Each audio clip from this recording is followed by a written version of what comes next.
Nweke Jr. Okife akpara ụjọ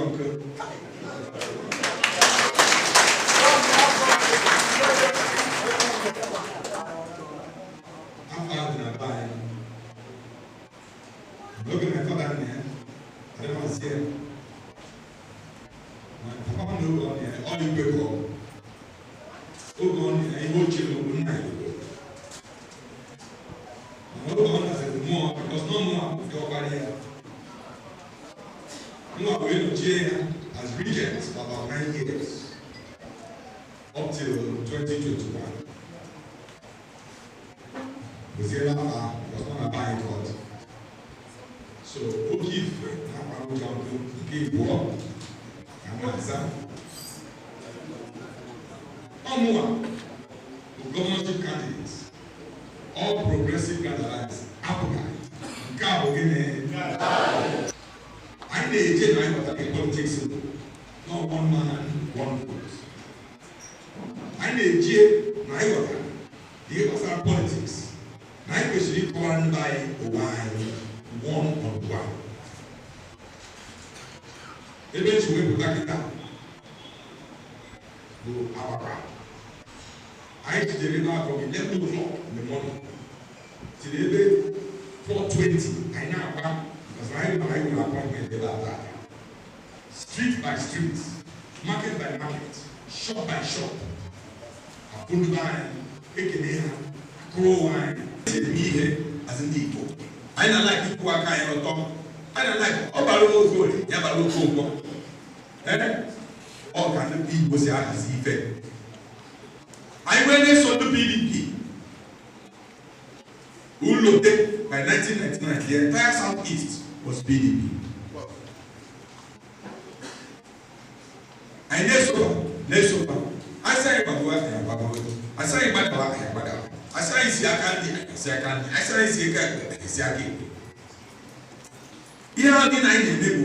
based on the I will. Now I had a be here. Has to flying, I must be flying, or I must be flying. And so for 24 years, I did so far. Manolo 2022. Okay, look the line. It will not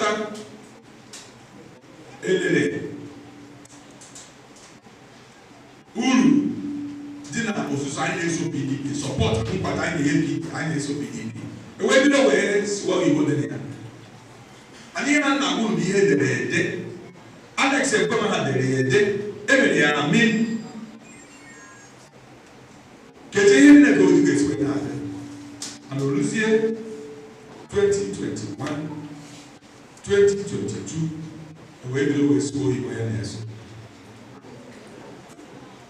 I'm going to get to the jail here. And the big one will get to the jail. We will be fully aware of it.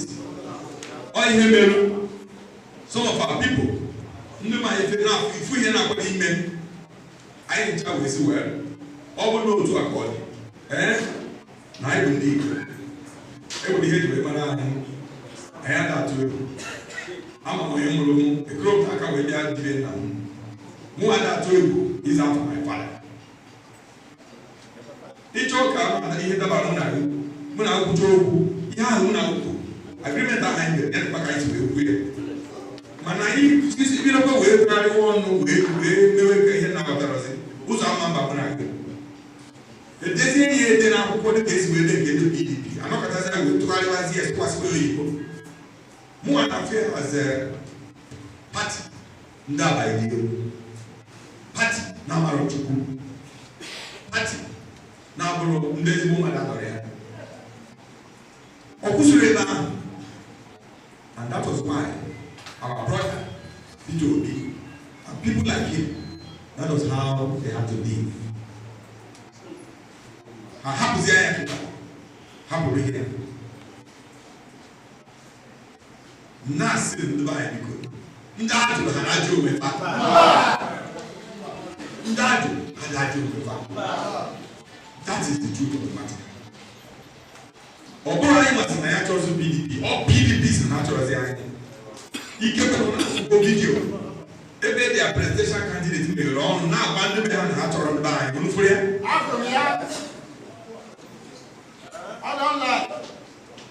unu afụgo vidio ebe onye na-anọchite anya ndị APC Bola Tinubu ihe okwu n'Enugu na kesi na wee gba mbọ na ebezie na ihe a ga-enye anyị bụ ewere one slice of bread etinye na mmiri enye ndị be anyị mmadụ pụtara na bụ Igbo wee kwee ya enwere ndị nwanne anyị na-akụrụ ya aka in this land anyị dị ya a na-ekwu na nkịta na ọ mụrụ ofu nke ọ mụrụ amụ ọ bụrụ ya wee rie apụta na Lagos ụbọchị ya the resident electoral commissioner enwere otu afọ ọkpọrọ ndị be anyị enwere otu asụsụ ọsụrụ ndị be anyị wee sotesi ya na social media and other places enwere otu wee describe ya ndị be anyị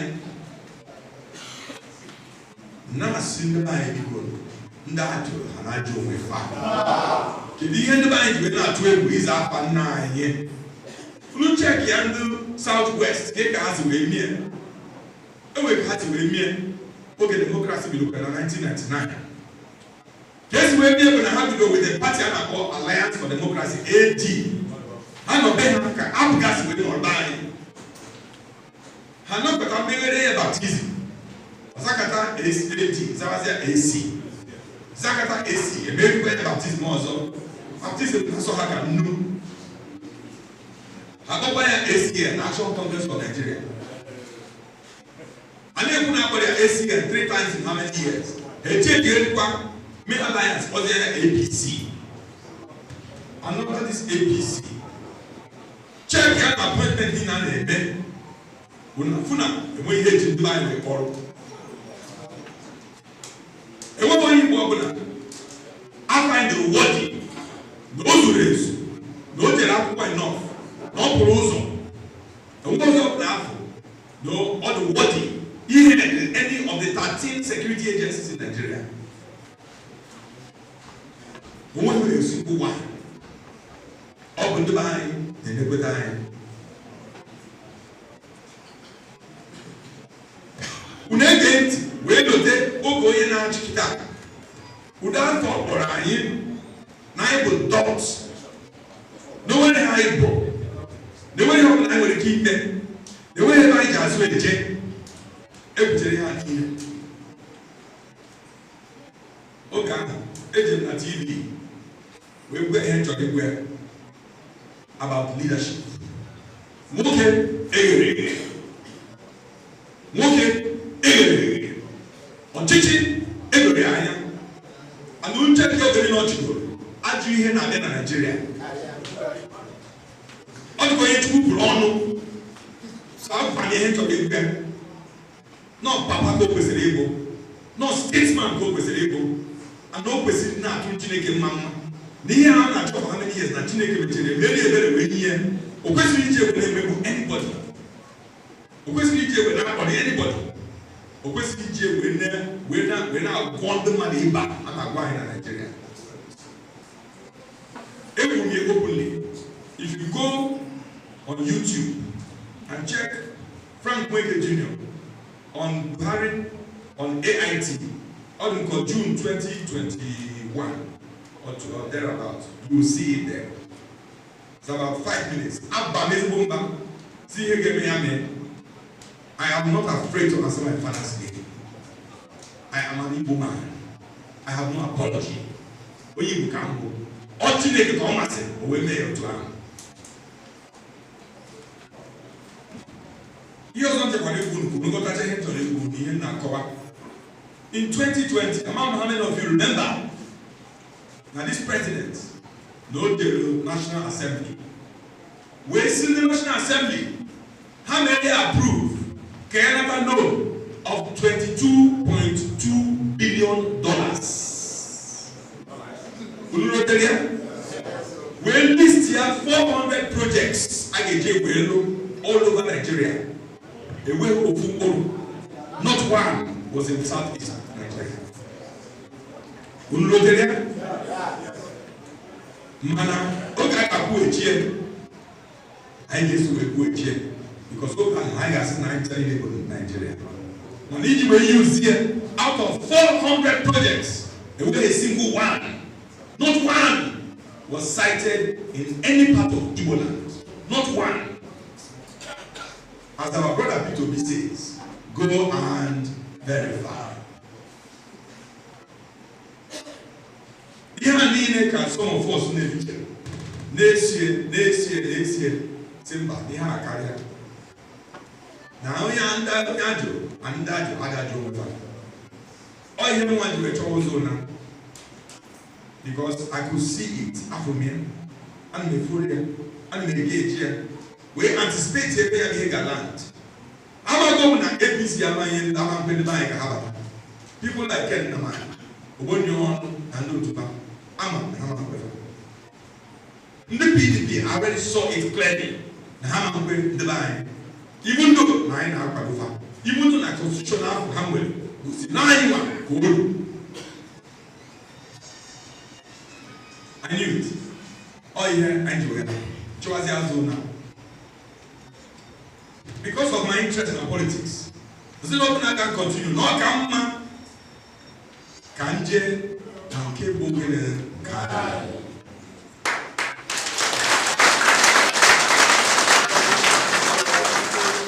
That's why I do not hesitate. Iba Africa. I don't want to recall him. I see Onyaga 1 year. You know what I hope that Onyaga 1 year. All in fact, Maludibo. In check and the patrons never kita. In check and the board of trustees. In check and the executive. I can begin to guess. I can guess that he can not go to 200 people on Abraham. Because no Igbo call. Because Onyaga 1 year, all he did Obarai, all his mother. And it is the same thing all his my father will give folk on there. Amam, how many people are Obarai? 1 year, more 1 year, more year. Amam Madonazo. And because now as nobody they go. And when we now that is on by looking at the other she goes. But this year alone, about 4 or 5 graduates, all Munam, more the extended family, all because now giving so I need go Onyaga 1 year. I don't want you to fear personally we're not politics. You have women and Igbo. You have the head to Marani. Or you have Obara to Hedge, even though in the time of Africa. Woman United Progressive Grand Alliance. Who got to register? A Simba, and the military about go that one. They change there to all Progressive Grand Alliance. So Africa, probably that. All the same one of our lives, and that's where what would you take? Onye, I have 1 year. I saw I have no Igbo that's no shared prosperity.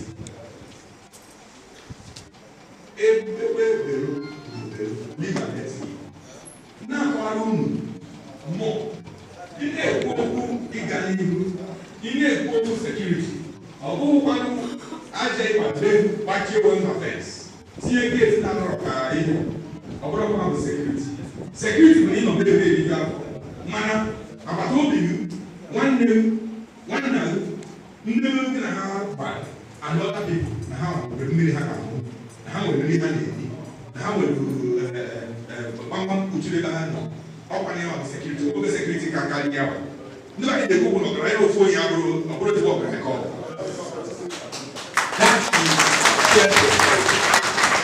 All the Banako Aluni here, Gunuata, no problem, job, open the facts, even open no just able to even though you know.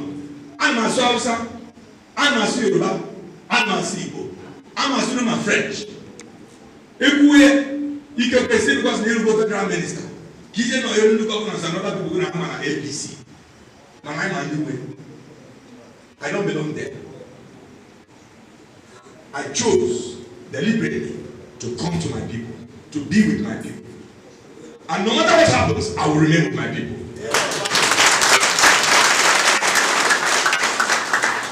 Because the line, you to go in and need when got all like you lay foundation, or the key work foundation.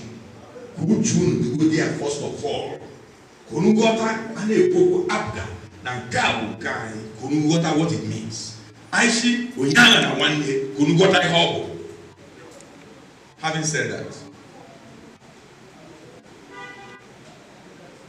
my agenda as governor will follow me. All those who here sir, nge focus on, nga wadanya, increase the Basaro leadership. Unu check the Enugu State that Enugu State and Enugu the sheep without shepherd. Umatru ne wolo na chifa. What got the care? Iye na nkwa na ekunu, munga ma no we governor. Nkwa na ekunu kuna munga ma na governor sunu no una ma no I will be in charge of my government. There will be no doubt. There will be no doubt about it. Money to although possible. Obro case with his own. All the man who was I handle. Man, never had a book when I say, I told what I clean, cover. Open I had to listen there, all in the in keep what we was on governance. Case ya chizi achi, upwe ya achi, if Rob can the page was no, board of trustees no, the executive no, everybody will be on a row. The same way, after a Ministry of Finance, we have a row. After a Ministry of Land, we have a row. After a Ministry of Environment, we have a row. After a Ministry of Education, we have a row. After a Ministry of Health, we have a row. One day, we have an office when they land as government.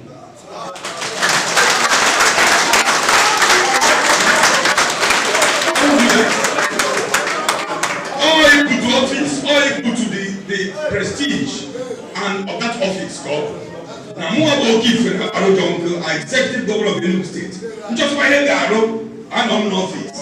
I put an office governor. How? I'll just give you an example. On our executive, of an office in Canada, contact in Gegote. My name was X1. These ministries are out in the Mariaka, the Characha, the Mai, no Polos or no Chineke. No one will supervise it. It's Hiro. You now watch it. When that is the way to govern. So the first two things will be as our leadership. The second one will be governance. He don't got security. Because without security, we have no gagachacha.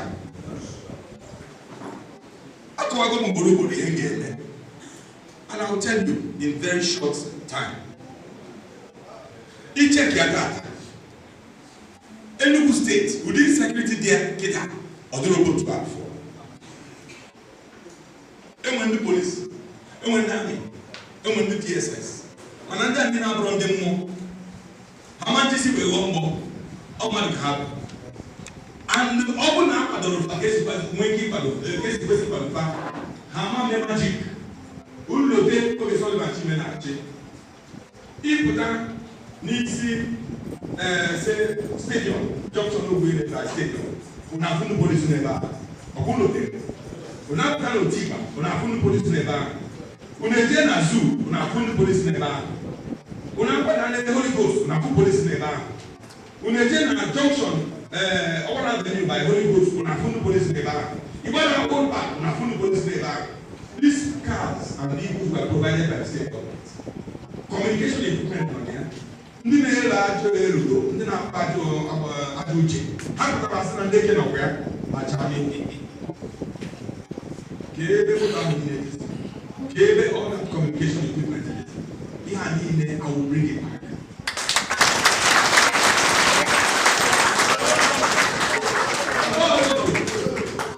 A na-ekwu okwu, ịma na a na-ekwu okwu Enugu, ọ dịka sọpụta Enugu ka a na-ekwu. money ọ̀sán. Ero ọ̀sán àyíká kú na nke German. True for purpose. Bàbá yẹn ọ̀sán ewu yẹn ayé. Nígbà yẹn ní sẹ́lẹ̀ tẹ̀lé sí ayé tó ego. Wee tinye kamera ebe niile na obodo anyị tinye ebe niile wee pụta. Anyị ejughị wee chọọ ndị kidnapping. Anyị ejughị wee chọọ ndị na-akpaka shop. Anyị ejughị wee chọọ ndị na-eme all sorts of things. Na community and ọzara mmadụ we put it by ourselves. Na-ekwu ọ bụla ọzara nwere ike ime other communities can do it. If other communities can do it, local government can do it. If local government can do it, the state government can do it.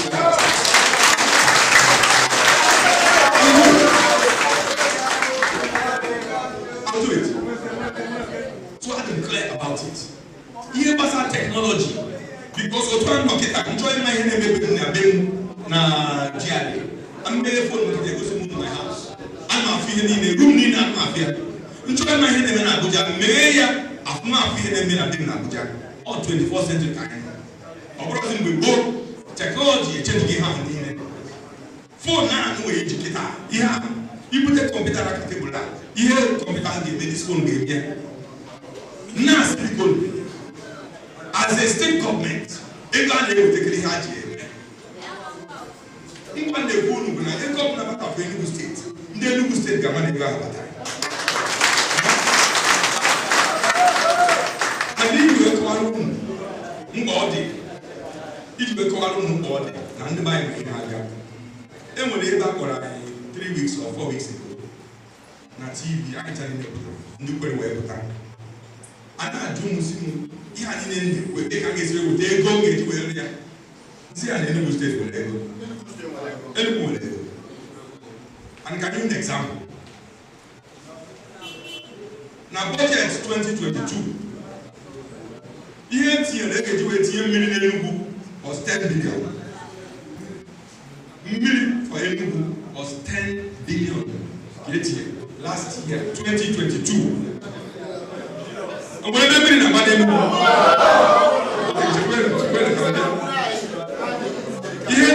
I can do a rose. Last year was 35 billion.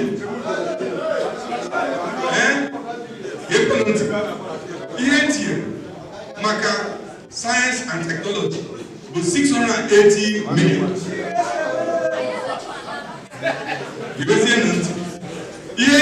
Maka office governor, source of governor, source here, for office governor was 17 billion. Source office of 4 years. And because Mama Alugo chief of staff to a governor, I'm an office of governor works. I'm an apprentice. I'm an office here. I'm an here. So here to I don't paddle bed. And when it was on the water can't see a good no good that. Punuje water works. Million meters of water every second. On a pump here. This November of 2021, a contract of 600 million. KG replaced 3 pumps. And when you have PDP, one of the big men, Mafia, and here I have been in Dodger mill, where they put a pump, old pumps, but is here, and now lose your and I fabricate it. You just say, now what was he getting on a tinker? Because of the units we so out of 4 pumps, so full and roll. How can there be water in the Enugu? There can't be water in the Enugu. Taking video of all these things. I can open and I can send it. Open them with general I send it, you share it. Go with your eyes what the situation is. So that 10 billion last year, they made the money now. The contract gave an award. They use pumps. So the entire state is suffering because of some people. He was on to nke agba enwe ka nzi wee breche ya down.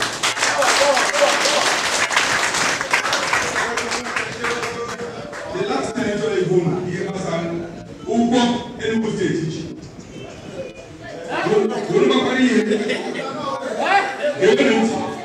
Ugo Enugu State teacher.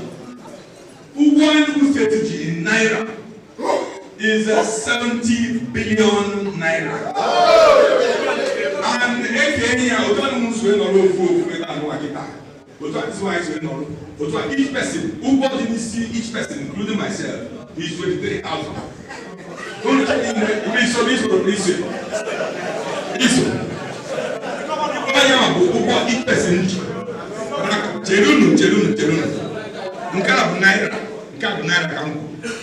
Ugo age in dollars is $124 million. Ugo anine and the 82% of this thing, 82% of it, Ugo and they go another this PDP administration. Okay, so the domestic debt was 13 billion Naira only. So in the last 5-6 years, and this PDP government, we put about 57 billion. Now, Chopper, you will take a month here before, one for the road, before Nadia.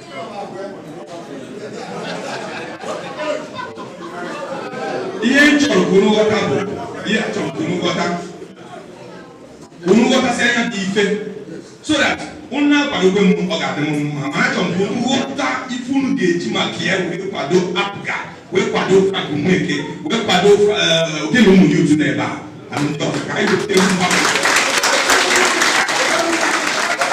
all you do na break it down all you do am na akọwa unu water sia and una we ti wu munna anyi ti wu munna anyi ti kwandi ade anyi. See what do Kuli as our brother says, go and verify.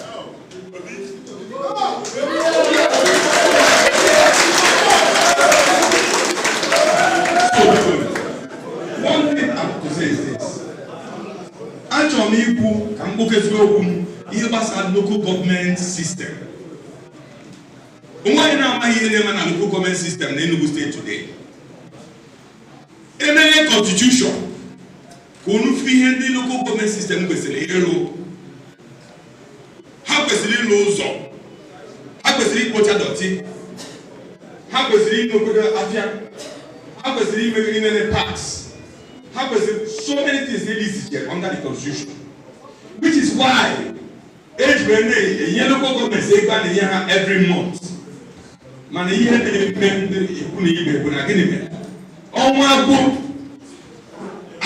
Ghana must go back to government house. Each year, government house. Ghana must go. I would say the money. And when see the local government get you a home now. Man, okay, the other governor here, who look very well. Local government now, the charm also. My drains, my other things. How clean they do voting? All because the governor was allowing the local government chairman to keep their money and to use it for the purpose for which it was used. More keep it. Azu. Ewe make Gucci more keep it. More anybody can make it go public in the new Maka.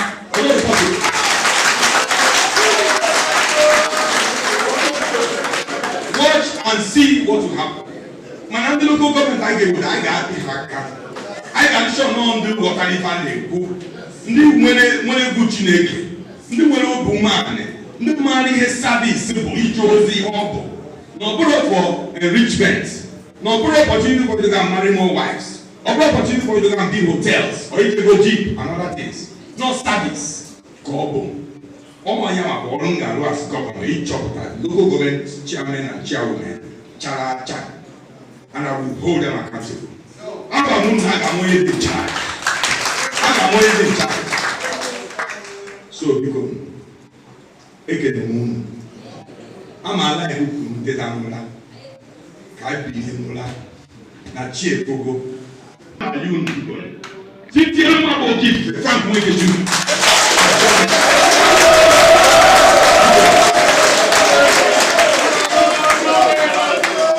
Titi ekwelu our brother neighbor ogene ụmụ ka ha so ha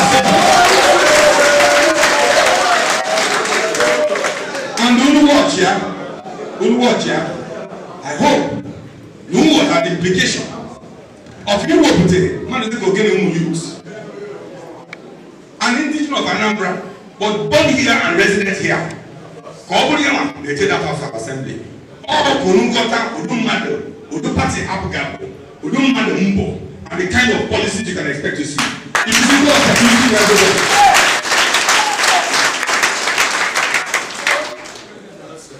Biko kai binyenu ofuanye adeti mo na bai amapatagom na abambo na agagharị na akọwa onwe m a na-elekwa anya na nnụnụ abụ ndị timba ndị papa anyị ọhịa ndị okenye anyị ọhịa ndị ọgbọ ya ndị nsọ na ndị nsọkwara ndị ọzọ n'ebe a amasị biko sipụrụ ozi a wee gawa na nke a bụ gịnị onye aga na Amalo, let us take the message. Let us take it home. Ebe ka de bianca eselo tukibo. Eselo tukibo. Ebe ka de bianca eselo tukibo. Mama mu de bianca eselo tukibo. Papa mu de bianca eselo tukibo. Umunna mu de bianca eselo tukibo. Umunna mu de bianca eselo tukibo. Ikuni be de bianca eselo tukibo. Tia de ge bianca eselo tukibo. Timbani ne ge bianca eselo tukibo. Ebe ka ge bianca eselo tukibo. Ebe ka ge bianca eselo tukibo. Ebe ka ge bianca eselo tukibo.